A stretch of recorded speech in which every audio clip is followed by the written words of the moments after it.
Яг одоо гэр бүлээс гадуурх харилцааг хуулиар зохицуулах ч гэдэг юм уу хориглох хаах энэ ямар нэг болцоогүй. Гэхдээ гэр бүлээс гадуурх харилцааны бол бас гэр бүл салах асуудал гарч байгаа. Нийгэм үндсэн нэгж бид бол аль болохоор гэр бүлийг бат бөх байлгах тийм бодлого баримтлах хэрэгтэй төрөөс. Тэгэхээр хэрвээ гэр бүлийн гадуурх харилцаанаас гэрлэл цуслагдах юм бол эдгэрэнтэй холбоотой асуудалтай хариуцлага хүлээнэ гэдэг ийм агуулга гарч байгаа. Өөрөөр хэлэх юм бол хэн нэг нь гэр бүлээс гадуур харилцаа үүсээд ингээд гэр бүл саллаа дараа нь төрөнгийн холбоотой маргаа үүслээ гэхэд буруутай тал нь хариуцлага хүлээнэ. Тэр сэтгэл санаа нэг ийм хор тэр гэр бүлд учруулж байгаа охирол дээр эдгэрэнгийн хувьд бол хариуцлага хүлээнэ гэсэн ийм утга агуулга гарч ирж байгаа. Тэтгэмж нэмэх асуудал орж байна. За тэтгэмжийн хувь хэмжээтэй холбоотой асуудал бол одоогор яриаггүй.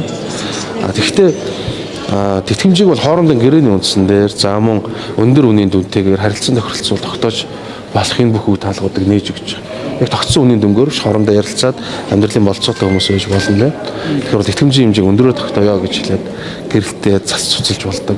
За гэрэлтийн гэрээ байгуулахдаа энэ талаар тусгаж болдог ч гэдэг юм. Энэ олон зүйлүүдийг оруулж өгч байгаа. За